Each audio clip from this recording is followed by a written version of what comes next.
Good. Okay. Hi, everyone on Facebook world, and those of you who are watching this after the fact. My name is Angie. I'm the program manager for the Business Center Guelph-Wellington. Today, we are going to be talking about how to pitch your business. Let me switch this into speaker mode so it's better. For those of you who are joining us in the Zoom room, please stick around at the end of the session. But if you have any questions, whether you're on Facebook Live after the fact or in this room, please feel free to share them. I will be monitoring it across the way on all formats. As we're going, if just general housekeeping, if you need anything or if you have any questions and you don't want to use the chat, feel free to send me an email, success@guelphbusiness.com. And just so you know, we have a bunch of workshops coming up over the next couple of weeks. Still lots and lots of stuff, but I'd like to make sure everybody knows that there are 2 sessions going live at the end of the month that still has open registration available. One of those is we are going to Alora for the Friendly Society for a 2-hour session. And another one is at City Hall to celebrate our 1-year anniversary in the City Hall ecosystem. So we love to have you there. We love to see people. We love to connect in person now that we can.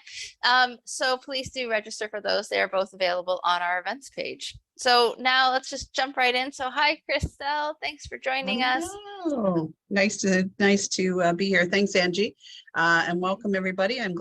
Thanks for taking time out of your busy day today just to spend a next little while with me and Angie as we talk a little bit about preparing to pitch. So for those of you I haven't had the pleasure of meeting, my name's Kristel. I'm the executive director here at Business Center Guelph-Wellington, and a former business owner, current business owner, as is Angie. And so our center has been around for 23 years now, and we do exactly this. We help with our advisory services, programming workshops to support all stages of entrepreneurs, whether you're in the starting stage, growing stage, or even sometimes in the succession stage. I talked to a couple people today who are interested in selling their business. So that was an interesting conversation. So from that, we're going to talk a little bit about preparing to pitch today. And for some of you, a lot of you, I would say Angie and I probably get daily emails and phone calls about people always looking for money. And they're hoping that there's small business grants out there, and there's is there subsidies and financing and things that I can do for my small business. There's nothing free, folks. So very few free things in this world. But what's important for you to remember is there are opportunities available, sometimes through venture capital, through investors, sometimes it's through banks. Whatever the opportunities, those financial opportunities are, it's important to learn how to properly pitch your business. Nobody is going, we work a lot with our clients to get them ready from a business plan point of view. We work with business plans. We, help them sort of build their business model, put it down on paper so that people can read it and understand it. But part of that practice is then being able to speak intelligently about your business as well, and to hopefully convince the receiver of the information that your business idea is worthy of their investment. So that's what we're going to talk about today. So we've got a little bit of a slide deck here we're going to walk through. And as Angie says, we're happy to answer questions along the way. Or if you're not comfortable, please put it in the chat, whatever's best for you. But yeah, we'll get started here. So as I mentioned, we just did a little bit of welcome. We're going to talk about the why. I'm going to explain all this, and I'm going to promise you we're going to talk about the who, but not the band, the Who. So that's not what we're going to talk about. We're going to talk about how to put a successful pitch together in components, and then we're going to show you sort of a couple things to keep in mind in order to be what they call pitch perfect. Remember that great movie a couple years ago? Was it Pitch Perfect? I think. Yeah, it was a fun movie. But anyway, so that's what we're up to today. So again, we'll get started. So most of you might have heard of Simon Sinek. He's an amazing author, speaker. I've watched and read a lot of his stuff, and very interesting things. And so one thing that I want to talk to you about is, before we get started with this, is that you want to sort of think about why you're here. I know that sounds really funny, and it's not we're not going to get into a philosophical conversation, but one of the things that really is important before you even consider looking to pitch your business, either through, investor, advisors, things like that. Am I frozen, Angie? I'm not sure. It seems to be bouncing around a little bit. Can you hear me? I think you're fine. That's from my end. Okay, on my screen, it's been bouncing around. So there you go. Interesting. The ghosts are at work again here live in City Hall. All right. Sorry, and I apologize for that because it was bouncing on different screens here for a minute. So what I want you to think about is, again, being able to talk intelligently about your business, albeit to an investor or a banker. This is also principle that you can speak to in order talking to clients, talking to suppliers. Maybe you're looking to engage new suppliers. Maybe you're looking to engage new vendors. But it's really important for you to get clear on, why are you doing this? What's the purpose? Because I can guarantee that all of you are sitting here with a purpose, with a reason. Otherwise, you wouldn't consider entrepreneurship, right? And you wouldn't be here trying to build and grow your business. So, but knowing that in your head and actually effectively communicating sometimes are two different things. So I really want you to start thinking about, the why you're here. Get clear on what's your cause. What do you believe in? The reason I say that is because then we're going to take you to a point where you need to then be able to process, if you will, how you're going to communicate that interest and that passion and belief and things. And then what are you looking to achieve, right? All of these things are sort of linear in their process. And so we want to make sure that you are getting really clear on the why, because when you pitch your business idea, your business, whatever, to whoever the audience is, you want to make sure at the end of it that they're very clear on the why you're here, because that will speak to what if they're interested in investing and working with you or not. Okay. And like I said, there's lots of people who know it in their head, but let's make sure it's effectively communicated. Okay. So we'll move to the next slide. Thanks, Angie. I mentioned the who, and that's your audience. So as I mentioned to you before, you could be, I'll go right to the middle panel there where we talk about investors, right? Some of you might be thinking about, I could sell my business to an investor. I could sell shares. Anybody ever watch The Dragon's Den? Perfect example of pitching and how to pitch. Certainly it's pitching to the extreme. And sometimes the dragons are a little rough on the entrepreneurs. I give them full kudos for having the courage to stand up there like that, but it's hard, it's tough. But if you've ever watched them, you can see that, their interest, before they invest their monies, they want to make sure there's something to invest in. They want to make sure that there's going to be a return on your investment. So you really want to think about, you kind of have three streams of audience. You have your investors, which includes your bankers, or maybe any partners, or, maybe you're in a corporation where you've got shareholders, whatever that looks to. That is one of your audiences, and your messaging will be maybe slightly different to that group as opposed to, let's say, your customers. Either way, you're going to should learn how to pitch and develop sort of ways of having and conveying this information to the audience that you're trying to relate to. And so what my point to this is, it's going to shift and ebb, but you getting the core message part down is going to be really important for you. So that's what we want you to start thinking about. And that goes back to Simon Sinek's The Why, right? Because once you're very clear on the why, you can adjust to the audience that you're going to speak to. Okay. Customers, getting really clear. We have lots of businesses that are in competition with each other. There's, these days you must think about your industry. I'm sure all of you have competitors, other people that are other businesses that are in the same marketplace with you. And so I have to tell you that our customers are very educated these days. We all have the power. We're all customers ourselves, and we all have the ability now to use Google and look at Google reviews, and we check websites, and we look at social media, and we're making very intelligent, we're doing a lot of research before we make very intelligent decisions on who we choose to buy with. I'm doing this right now because I have to replace a vehicle. And let me tell you, I'm spending a lot of time trying to do the research behind the scenes so that when I go to a dealership or I end up purchasing a car, that I'm made the best intelligent choice for what I can afford to do and what I want to do, and what I needed the car to do. So, making sure that when you learn, if you understand your why and why you're doing the business, then being able to effectively communicate those to those customers will help sell your product or service. It will make it clear as to why, as a customer, I would want to do business with you. And again, sometimes that takes takes some practice and it takes some finessing and but this is the opportunity to learn how to practice that. And you want to make sure that your customer pitch is equally effective. And then you also, for some of you, whether you're a team of one, or maybe some of you have an audience or a team of, many, maybe you have employees working with you, maybe you have subcontractors, maybe whatever that looks like to you, maybe you have your suppliers, your vendors, things like that. You want to make sure that they are clear on the why as well too, right? You want to make sure that everybody is on the same train or everybody's on the same bus. You're driving the bus, it's your business, you're driving the bus, but you want to make sure that everybody gets on that bus is going in the same direction. And really, again, getting clear on your why, even as I said, even if you're a team of one right now, being really clear on that will help you build out your pitch and your response and build that confidence that you can then share intelligently with the audience that you're speaking to. Okay, so really, really important to think about.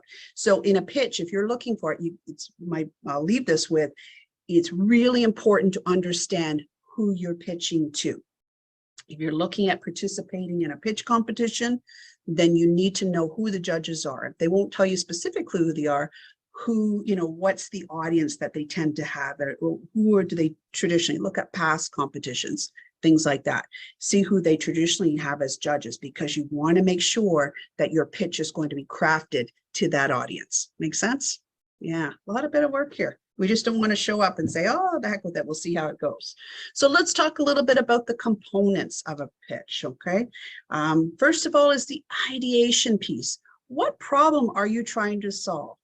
Very much like when we talked about Simon Sinek at the beginning, I'm going to keep drawing it back to it, the why.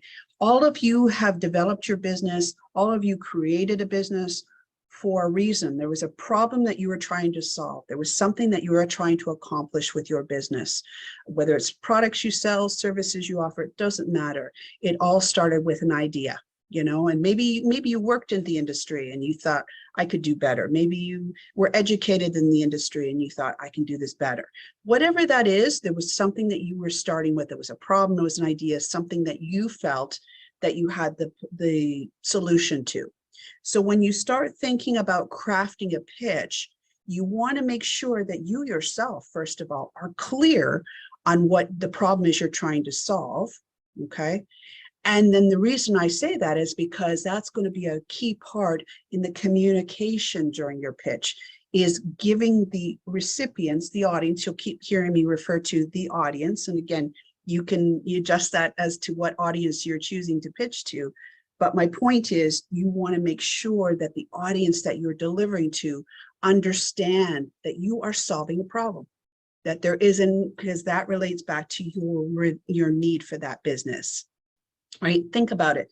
If you're sitting in a pitch competition and there's monies to be awarded, the judges, the recipients of that information, are going to make sure that they take that money and award it effectively to those who are the problem solvers. Make sense? Yeah, there's a lot of thought. So making sure you get clear on that, right? And there's a process to that. The whole idea of concept and making sure that you've thought your idea through. And again, this is still relevant for existing businesses, because chances are when you are an existing business, see if you've been in business for years, doesn't matter. You still are in some type of pitch for some reason. Usually it's for money. Usually it's for, I'm looking for new financing. I'm looking for money investment. I'm looking for something. And there's a reason why you're doing that. So you want to get clear on what is it that you're trying to achieve, right? Define it so it's really clear on what the intention is of this, what you're trying to solve, what you're trying to do with that. Think about it. What's the concept like? You want to make sure that there was a prototype, that you actually tested it out, did some market research, that this concept or this idea has legs, right? Nobody's going to invest in an idea that's still a concept that hasn't been tried or tested. I can tell you that. They're not going to, very rarely, because whoever, again, is investing their monies and things like that, they want to see a return on their investments. And not all concepts you can see a return, right? So, and that's where I should reframe that, because what I mean by that is I'm not saying that you can't invest in a concept-based business. You can, But when any investment was made in a concept-based business, the pathway was very clear. The trajectory was very clear, and they could see where the concept would become a prototype, an actual product or service that they could then be moved forward with. Okay, so my point to you today is to make sure that whatever you're looking at pitching, whatever idea you would like help and receive investment in, make sure that the receiver of the information sees the clear path of the idea, how it was tried, how it was tested, and where is it going? What's the trajectory? They want to make sure you're clear on that, okay? And that has to be communicated during the pitch. See, a lot of thought goes to put into these things. Okay, next slide, Angie, please. So of course, then you have the solution. That's why you're here, right? We'll just get you to forward one more, Angie, please. And the solution is all about your value proposition. So when you are looking to communicate about your company, this is where companies go wrong. I can tell you, they don't always have all their pieces together. And so when you are preparing to pitch, you want to make sure that your value proposition is very clear. Your value proposition is your why, it's why you're here, it's where you've tried and tested the idea, it's a proven concept. And this is what the recipients, the audience, want to know, that you're very clear in this area. I can't stress this enough.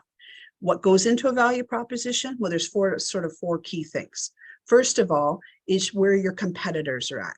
Make sure we constantly advocate for doing your research. When you're starting a business and you're growing a business, you should be constantly doing market research. It just doesn't stop. It's something that will be ongoing, or should be ongoing, through the course of your business life, right? Because things change and grow and things happen, and look at our world changing every single day. So getting really clear on and knowing in your marketplace who the competitors are, what do they bring to the table? Where does your business, where does your products or your services fit into that marketplace of competitors? You need to be clear on that. And if you're not, then you're going to go out back and do some research to figure out, because to say that you're the only person, you have no competitors, it's not realistic. And I guarantee a judge in any kind of competition, or an investor, or any type of person who's looking to invest any kind of financial investment into your business, is going to want to know, what does that marketplace of competitors look like, and where do you fit in, where, within that marketplace. Okay, and you need to be clear about that. When you're talking about customers, same thing. If you're pitching to customers on your product or service, knowing and understanding where your competitors are on that same marketplace will help you give the right information to your customers so that they make those intelligent decisions. Okay, knowing what the market says itself, looking at the industry itself, making sure you're very clear on the statistical data in your marketplace. Every one of you have an industry that you sell from, that you bring your products and services from. So seeing where the trends are, where is that marketplace going? COVID, 2.5, almost 3 years ago, changed the world, changed the marketplace as we know it forever. And so, there's a lot of things that have changed since then, and a lot of iterations to industries and things like that. So making sure that you understand where your business fits into that and what's the future of your business is a really good place and a really good understanding to know, okay? Because that will be communicated in your pitch as well. We want to make sure that people understand that there is room to grow in your industry. There is a trajectory there. Remember, we talked about trajectory. That needs to be communicated as well. As I mentioned, your customers, what do they want? What do they value? What's important for them? And you have to really get clear. So we do a lot of work at the Business Center here on understanding who your target customer is.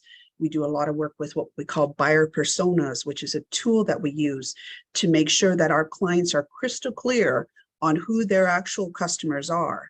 Because once they get very clear on the demographics of who the customers that they're trying to sell to, then that will then inform their marketing strategies, their sales strategies, etc., in order to guarantee the best success. But unless you have that information and you're not clear about it, then it's kind of just sort of like throwing dust to the wind and see what happens, right? So you want to make sure that you understand who your customers are, what they want, okay? And this will be something that we look for in a pitch.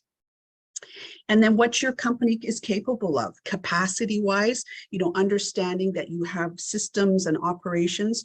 And again, we do a lot of work with our companies and clients trying to get them to make sure that they've thought through the process, they've thought through what we call a customer journey, from the point of a customer becoming aware of your business to the point of sales, to the point of end of sale, to the point of getting them to come back again. There's a journey there, and we do this through what we call a customer journey map.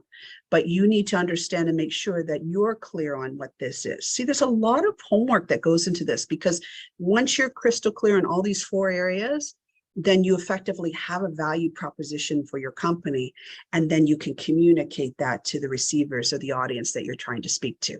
But unless you really have a clear understanding of all 4 of these, you don't have a well-functioning business model. You just don't, right? And there's holes in that place, and that's where you need to be clear on.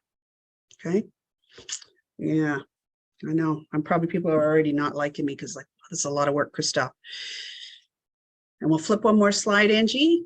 Then we want to talk about the marketing potential. So part of that as well is making sure, it feeds your value proposition, is understanding there is a marketplace for your product or service, that there is potential growth area for that service, as I mentioned.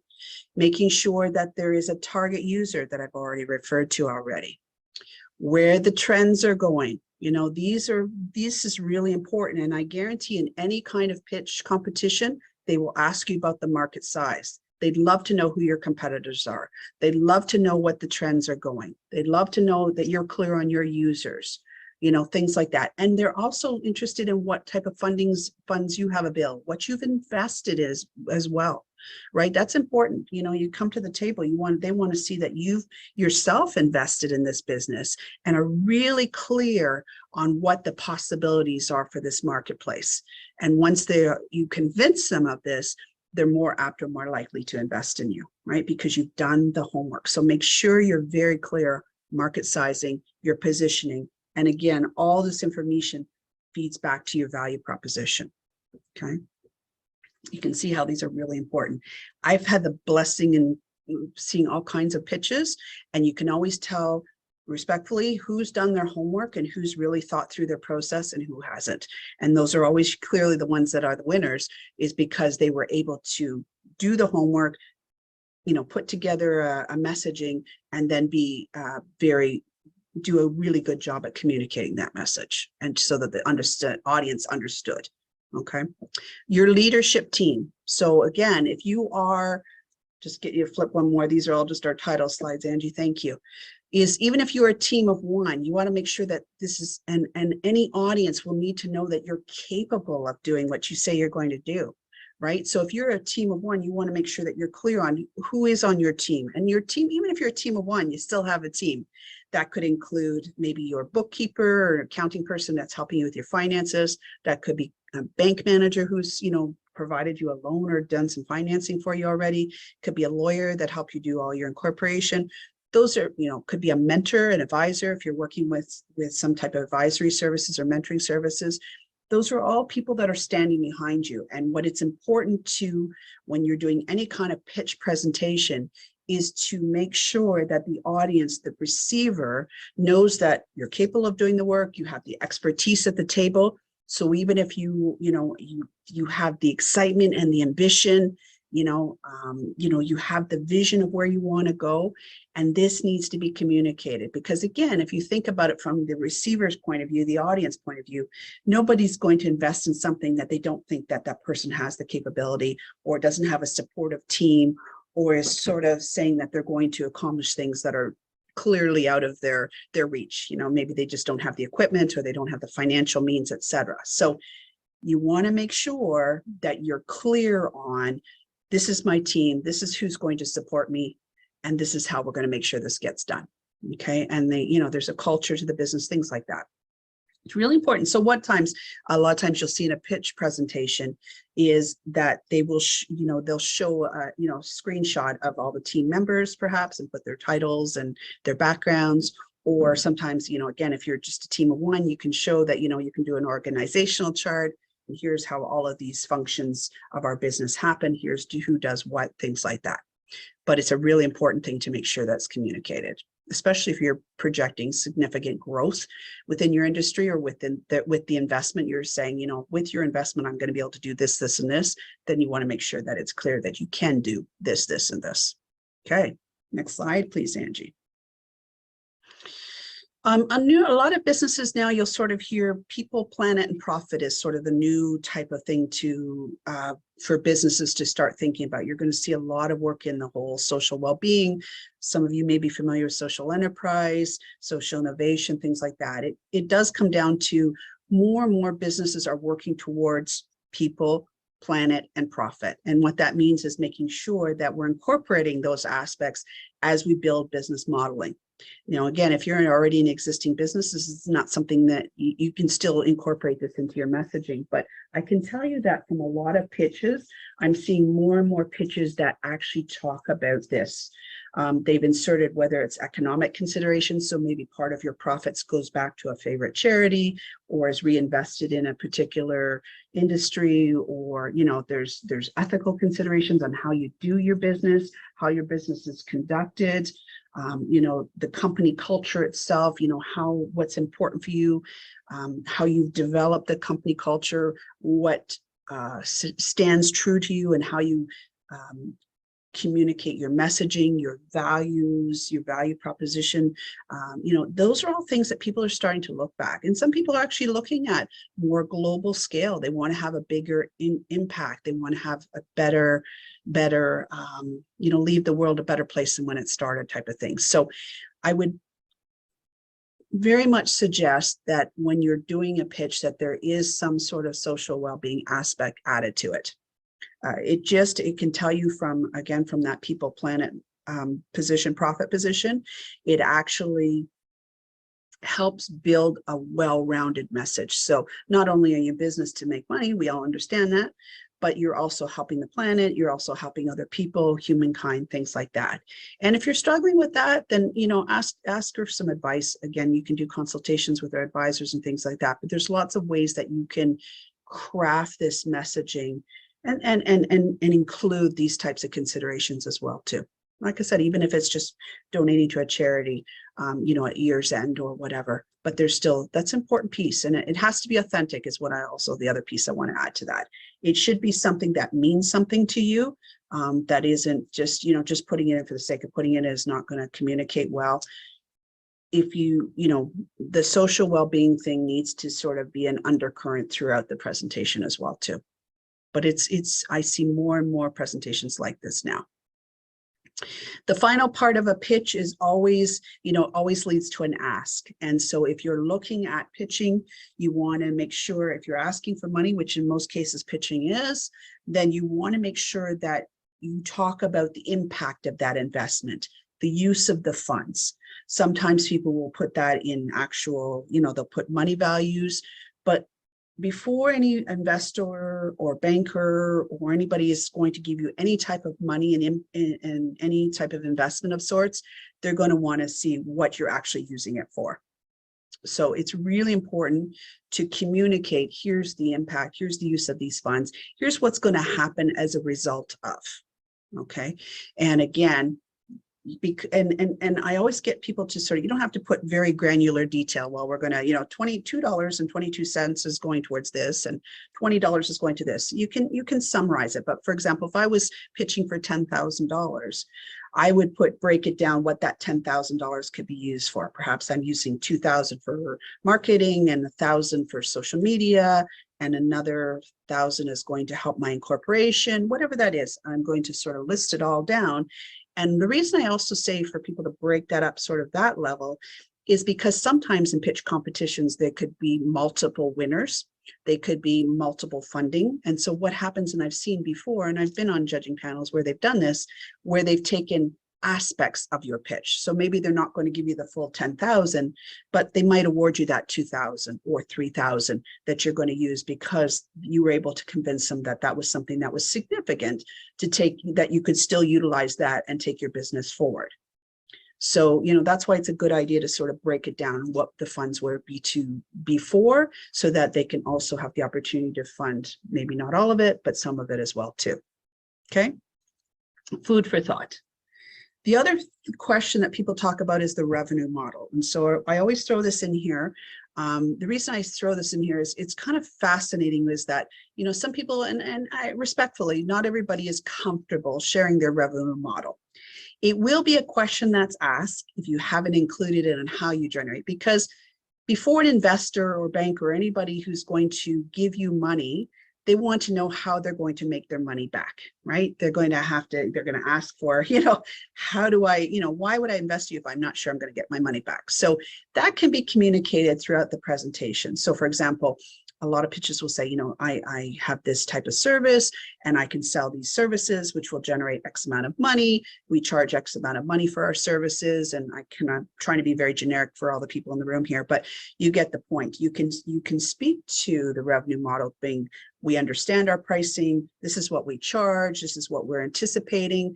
And if you don't want to get into actually sharing your actual financials themselves, because a lot of times these are public audiences, and you don't necessarily, it's not anybody's business. I get that. I totally understand. Then you can quote your revenue models and you can quote your increases on percentages, right? So a lot of things, your investment of $1,000 or $5,000 or $10,000 will mean that we can increase our capacity from this to this, which will then generate a 37% increase in our profit for next year. See what I mean? And it still gives the judges enough information that they can see the breakdown of where the investment was going and what the financial results are without actually sharing confidential information. But this is a question that always comes up about revenue model. And I appreciate it because, like I said, a lot of times these pitches are public and some things you don't want to share with people. So if that's the case, then use percentages and show the value of their investment as it increases in percentages. Okay, that's a really good way to handle that one. Okay, so then kind of putting it all together, a couple things I want you to think about. I'm mindful of time. So I love this pitch perfect. You know, this is actually from a sales academy that I saw this, and it's so fantastic. But they actually talked about, you know, sort of the problem solver. So remember the pitch, the acronym pitch here, they've spelled it out for you. Problem solver. You are the problem solver. You are coming to this pitch with the answer to everybody's prayers, right? You've got the solution, you figured out the problem.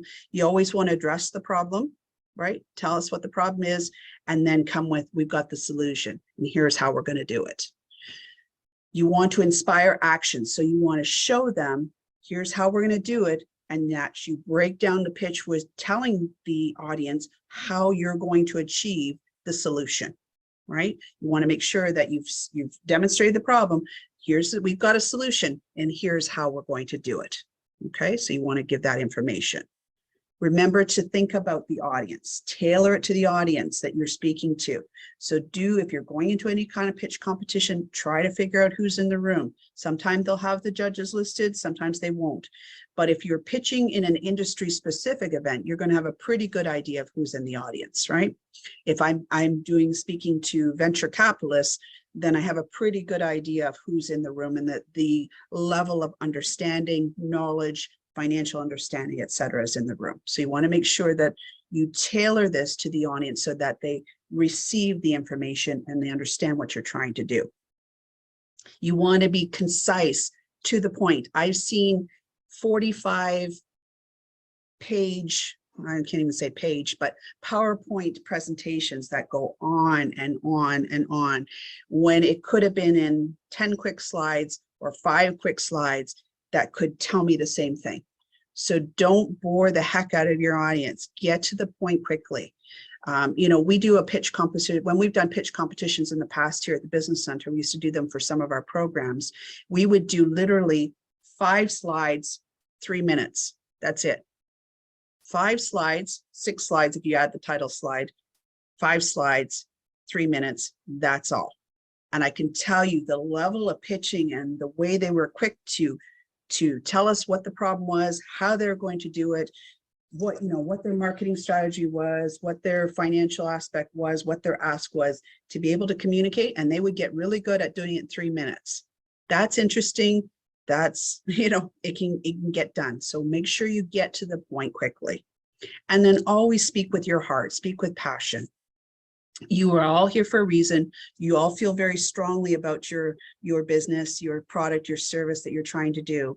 So bring that to the pitch as well. Bring that enthusiasm, bring that information, bring that love for what you do. And when you speak from a place of being authentic and really excited about what you do, then that will be conveyed. And again, I've seen some really great pitches where you're just like, wow, you know, when they were finished, it was brought me to my knees type of thing. That's what you want to do. You always want to leave the recipients, the audience that's receiving it with a wow. And anybody can do that. With practice, anybody can do that.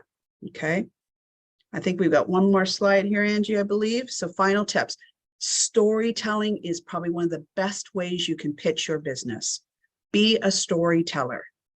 Don't read it off, you know, don't read point by point. And then I said this, and then, you know, if you use PowerPoint as a slide, if you're able to do PowerPoint, use the slide, use your bullet points. You can use bullet points for sure, but use it as a more accent to your storytelling. So you should be at a point where you're very comfortable talking about, you know, starting off with how you came to be, how you discovered this problem, what your solution was the problem, what's the marketing, what's the value proposition, all those 4 components I mentioned, hint, right? The competitors, the marketplace, the customers, right? All those things, you know, kind of fit that in there as well. And then end with the financial, the ask and finances, or finances first and the ask. The ask should always be the last thing you do. In a good pitch, you should always have the final slide or the final words that you share is your ask, okay? Because you want to leave the audience, the recipients, with that information, okay? Because that's something that they'll reflect on. So keep it simple, keep it relatable, talk directly to the audience. So if you are doing a pitch, a lot of times these days, sometimes they're in person now, we're getting more back into person again. Look around the room and look at people. That's how rehearsed you should be. And I can appreciate that for some people, that is like torture. I get it. If you're not comfortable with that, that just feels really foreign to you, then practice. Practice with a mirror, practice with your friends, practice with your family members. But get good enough that you can be comfortable, and audience engagement is really critical. Even if you're doing it these days, sometimes you'll have the phones where you have to record your pitch. Same thing. Practice a couple times. Get a friend or family member. You can practice your own pitch. Set it up on a tripod and practice a couple times. You know, speak with heart. Speak with enthusiasm. You can see the difference. I can tell you can see the difference. I have an entrepreneur that I'm working with, and I do some coaching, and he was doing some online videos, and I could tell. So he sent me 2 of them. I said, record a couple and let me see the difference. And so from the first one, he was reading a script, to the last one, he was actually animated, not reading a script. He had memorized what he was going to say, and he was a storyteller. 100% different, right? 100% different. And you could see that. And it was just through practice. He was very uncomfortable with doing the story. He was just like, this is really uncomfortable. It's out of my comfort zone. I get it. But in order to be successful at pitching, you have to get out of your comfort zone. There is no comfort zone, right? We got to get out of our own way. And I can tell you, through practice with your friends and mirrors or whatever, you can achieve the same results. Use imagery. So if you're going to use PowerPoint, use imagery instead, because while you're speaking, that imagery is behind you or beside you or wherever that looks like. But it also helps connect the story. The imagery will help connect the story piece, right? It aids and works with the storytelling piece of it, right? Everybody ever read a picture book? Right? You look at you read the words and you could see the pictures, right? They went in tandem with each other. Same idea in a good pitch. Okay. And smile.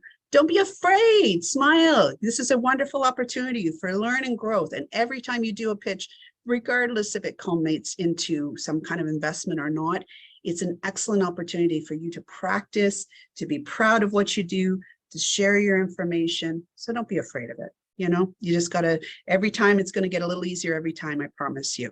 But it's definitely something that we need to practice, and it becomes very important for our business as well. So yeah, I think we're pretty close to time, Angie? So anybody had any questions? We do have our contact us.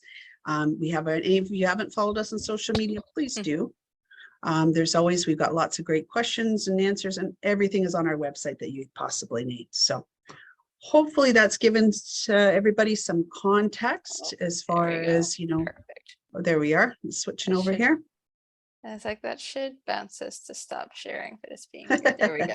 There we go. Takes a few Okay. minutes, right? But hopefully that gives everybody some context to think about. Yeah, it's a skill set. It's something that you get better and better every time with, but learning to really get clear. If I can just say one last thing, just get clear on the why, get clear on your value proposition, what the problem is, and how you're going to solve it. Okay.